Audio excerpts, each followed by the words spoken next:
নমস্কার বন্ধুরা, আজকে আমি একটা মাছের রেসিপি দেখাবো। এটা যে কোনো মাছ দিয়েই করা যায়, রুই কাতলা বা যে কোনো পাকা মাছ দিয়ে ভালোই লাগে খেতে, খুবই ভালো লাগে। একদম নতুনত্ব একটা রেসিপি, ভীষণ সুন্দর একটা স্বাদ আসে। মাছের এক চড়া।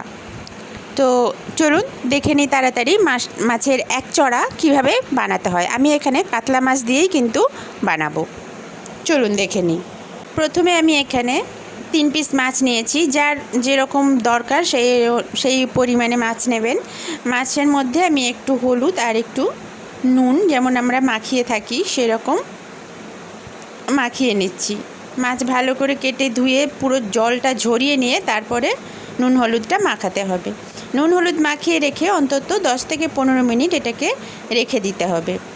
এবার সেই সুযোগে আমি একটা মশলা বানিয়ে নিচ্ছি। আমি একটা গোটা পেঁয়াজ, বড় সাইজের পেঁয়াজ, আর একটু আদা আর 5-6 কোয়া রসুন নিয়েছি, আর ধনে পাতা নিয়েছি বেশ খানিকটা, বেশ অনেকটা পরিমাণেই নিয়েছি, আর ঝাল যে যার ইচ্ছা মতো।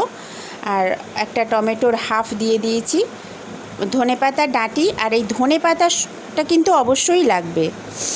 সবটা মিশিয়ে একটু জল দিয়ে আমি একটা মিহি পেস্ট বানিয়ে নিয়েছি। খুব মিহি না হলেও একটু একটা পেস্ট বানিয়ে নিতে হবে।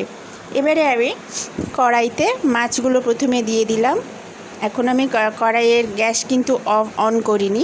এবারে যে মশলাটা আমি বানিয়েছিলাম সেই মশলাটা দিয়ে দিলাম। স্বাদ মতো নুন দিচ্ছি, নুন হলুদ কিন্তু মাখানো ছিল, সেই বুঝে দিতে হবে। আর যে চা বানানোর যে দুধ আমরা খাই, আমি এখানে আমুল দুধ দিয়েছি। সেই আমুল দুধ 1 বড় চামচের 1 চামচ দিলাম, আর অল্প একটুখানি সর্ষের তেল দিলাম।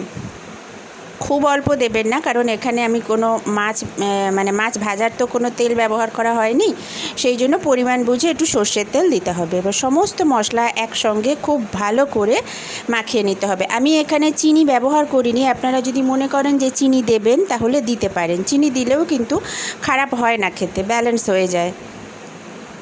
আর যে মশলাটা বানিয়েছিলাম তারই একটু ধুয়ে রাখা জল আমি এর মধ্যে দিয়ে দিলাম। এবার সমস্ত কিছু খুব একসঙ্গে ভালো করে মিশিয়ে নিয়ে আমি গ্যাস জ্বালিয়ে একদম লো করে দিয়েছি ফ্লেমটা, দিয়ে চাপা দিয়ে 5 থেকে 6 মিনিট ফুটতে দিয়েছিলাম। তারপরে দেখুন 5-6 মিনিট পরে, ঠিক 5 মিনিট পরেই আমি ফিরে এসেছি।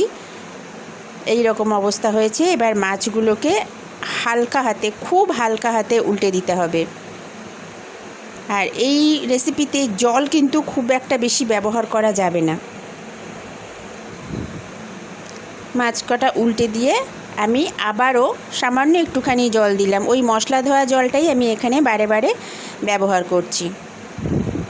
আবারও একটু ভালো করে সব কিছু নাড়াচাড়া করে দিয়ে, যতটা সম্ভব মাছ কম নাড়লেই ভালো।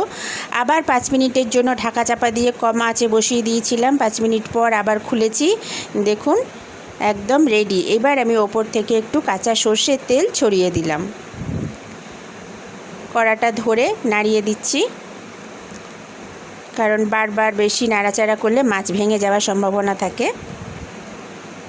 জলটা অনেকটাই মরে এসেছে। ঢাকা চাপা দিয়ে একদম গ্যাসের ফ্লেম অফ করে দিতে হবে। এবার তৈরি হয়ে গেল পরিবেশনের জন্য মাছের এক চড়া। অসম্ভব ভালো খেতে হয়, ভীষণ সুন্দর একটা রেসিপি, খুব একটা ঝামেলাও নেই, খুব সুন্দর একটা দারুণ গন্ধ বেরোয়। গরম গরম ভাতে মাছের এই এক চড়া একদম জমে যাবে। তো বন্ধুরা, আমার এই রেসিপি আপনাদের কেমন লাগলো অবশ্যই জানাবেন। যারা আমার পাশে আছেন তাদের অসংখ্য ধন্যবাদ। যারা এখনও আমার চ্যানেলটা সাবস্ক্রাইব করেননি তারা সাবস্ক্রাইব করুন, আর পাশের বেল অপশানটা টিপে দিন, যাতে আমার আপলোড করা পরের ভিডিও নোটিফিকেশান আবার আপনাদের কাছে পৌঁছে যায়। ধন্যবাদ বন্ধুরা ভিডিওটা দেখার জন্য।